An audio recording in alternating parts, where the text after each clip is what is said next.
Hey guys, I'm here with the fifth match with the red-black zombie budget deck for Modern. Waiting for an opponent. I'll probably play a couple more games and then I think I'm going to make a few changes to the deck. I mean, it depends on how these next couple games play out, but there are a few things I've been considering doing that I think I'm going to do, but I'm going to see what happens with the deck as it is now. I'm going to pause the recording until an opponent appears. Alright, we have an opponent. We also have what looks like a keepable hand. We're on the draw, so it'd be nice to draw a third land, especially if that third land can produce red mana, but we will just play our Diagraph Ghoul, which is the only play we have, and pass the turn.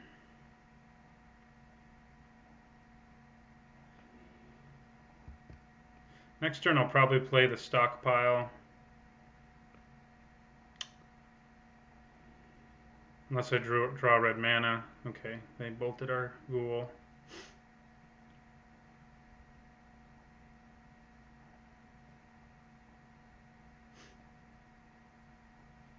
Could be up against Delver.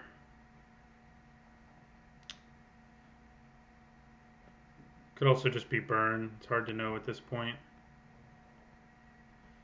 It looks more like Delver now. Could be a few other things too. Okay, I think I am going to play the Stockpile. This deck looks like it's probably pretty controlling, and I think the Stockpile will come in really useful against that.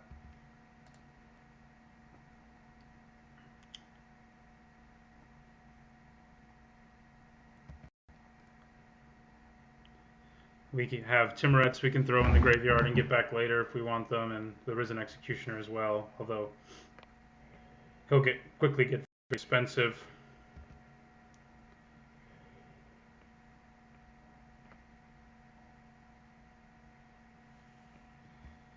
Okay, Geist. It's going to hurt a little bit, I think.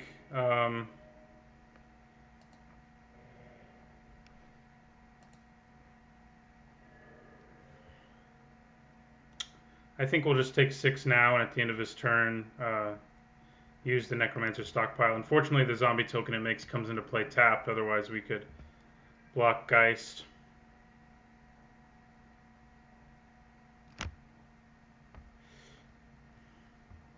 Geist is a pretty crazy card. It's basically 3 mana for 6 power.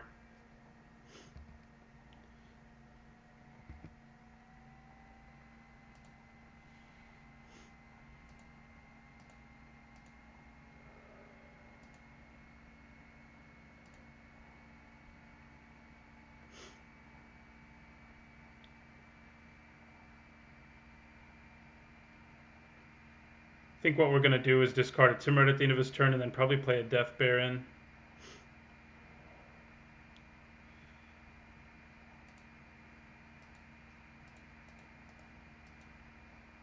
Yeah, so we'll do that.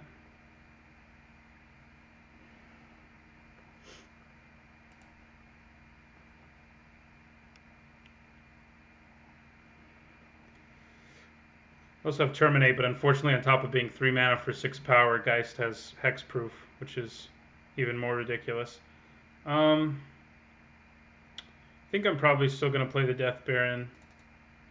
I mean, I'm trying to decide how likely it is our opponent has counter magic, and I kind of think it's pretty likely, which kind of makes me more inclined to just keep playing out zombie tokens.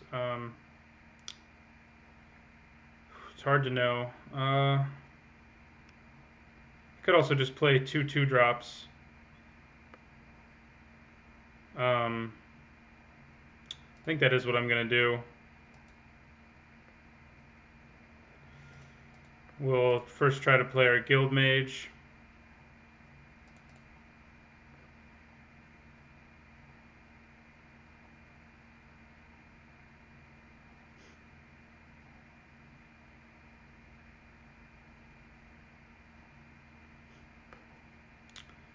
Our opponent probably has something they can do, otherwise they wouldn't be taking so long. Yeah, okay, so we were right that there was counter magic. We're not going to pay. And I think we'll just play Timoret now. 2, now that he's tapped out. He could have the 1 mana counter target. He didn't. Target spell with converted mana costs 2 or less. But he did not have it, so. Now we have a way to block Geist. I mean, he has to kill both our creatures if he doesn't want us to block it, which is possible, but.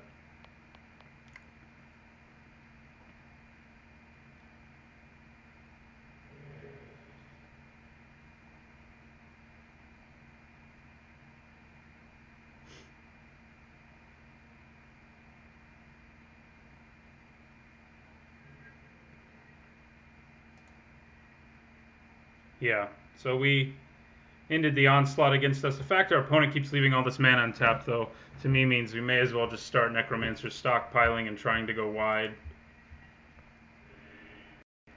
And I think that's exactly what I'm going to do here. I'm just going to pass the turn. At the end of his turn, I'll probably discard the Risen Executioner. I may also have something to terminate, but we will see what happens. See if he does anything at the end of our turn. No. I mean, if he doesn't do anything at the end of his turn, we can actually discard 2 creatures and make 2 zombies and draw 2 cards. So that works out pretty well.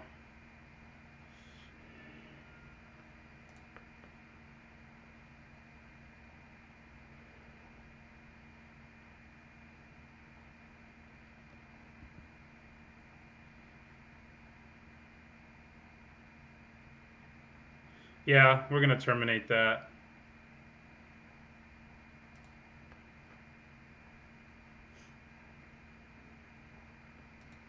We'll just terminate it right now.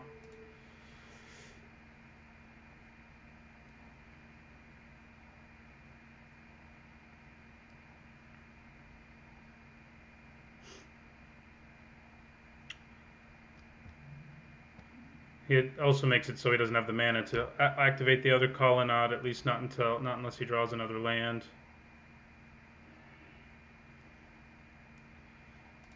See if he attacks here. All right.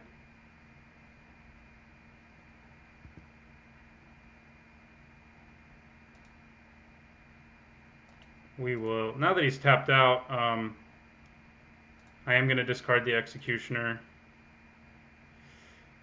for sure. But I'll probably actually play either Death Baron or Geralf's Messenger this turn. Probably the Baron. I think that's probably the better play. Now, Gravecrawler is really great to draw when you have a stockpile in play.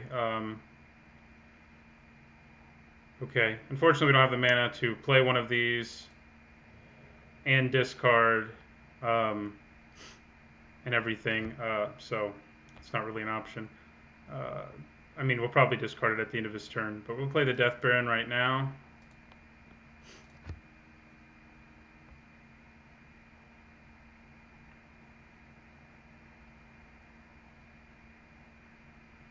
While he's tapped out. And now we'll swing with our 2 zombie tokens.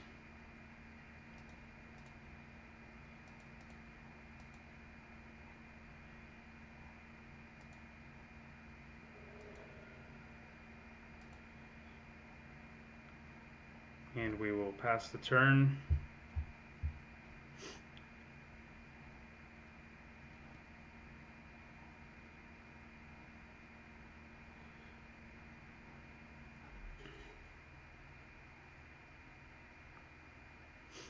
So yeah, at the end of his turn, we'll discard Gravecrawler. Depending on the 2 cards we draw, one from the stockpile and one from what we draw in our upkeep. We'll probably play the Messenger and the Gravecrawler from our graveyard, and then probably discard another creature. I mean, it depends on mana he leaves untapped. The Messenger may not even resolve. But if he has to leave mana untapped, that also means he's not swinging with his Colonnade, and we have the better board right now. I mean, we're going to win this race.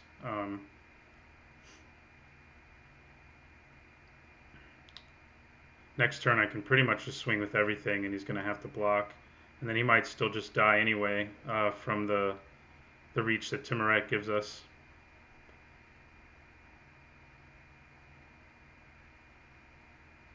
But we'll see what he does here. He does have quite a lot of mana.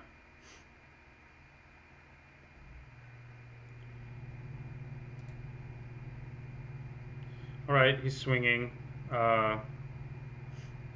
Probably means he has a way of saving Geist. I think I'm going to block with Timuret and just make him do something. I mean, we're going to take 4. That may just be what his goal is. And then he may have Lightning Helix and things like that. But he may also have a way to save Geist.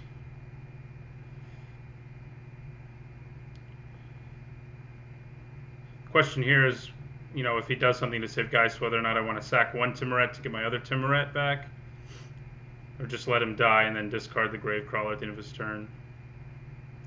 I'll have to think about it, depending on what he does. I'm not going to worry about it right now.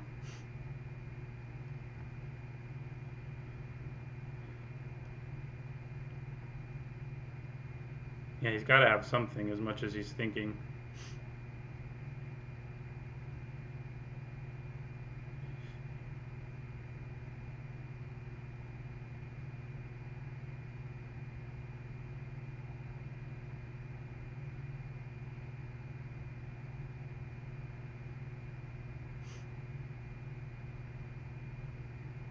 Or maybe he doesn't. Maybe that was a bluff he was hoping would pay off, and now he's trying to figure out what's best to do now. Okay, probably a Lightning Bolt. Oh, a Lightning Helix. Okay. I think I am going to sacrifice him because that keeps him from gaining the life. So I'm going to sacrifice it to my Timuret. So we'll sacrifice one Timuret and get another Timuret back. And he doesn't get to gain the life, and we still block the 2 damage, but we do take 4. But he's still at 11, which is not a great place to be. And we can, it depends on what we draw, but we may just be able to win.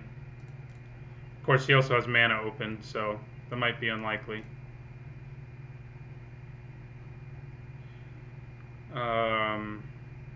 Yeah. How much does Risen Executioner cost right now? 4, 5, 6. He'll cost 7. Yeah, we won't be able to cast him no matter what. Okay, we won. Our opponent scooped. Keeping them from gaining that life was obviously a really big deal. Actually, our opponent just left, which is pretty frustrating, but I'm probably still going to post this video. I mean, this was clearly a really powerful deck that our deck did really well against. Showcases that Necromancer's Stockpile is really good against this control matchup. I mean, if it resolves, our opponent really can't do anything about it. So I'll post it anyway. I thought it was a good game. I wish our opponent had stayed. He was probably angry because he lost to a deck that wasn't, you know, what he would think of as tier 1 or whatever. But and so that does happen sometimes. But this game was a good game. It was the first time I think in any of these videos I've been able to show what the Stockpile can do, and I think it went well. So I'll probably post one more video with the deck as it is now, and then probably one more deck tech video, a few more videos after that, and then I'll probably enter a modern daily with the deck if I'm happy with it then, and I think I will be. So we'll just see what happens after.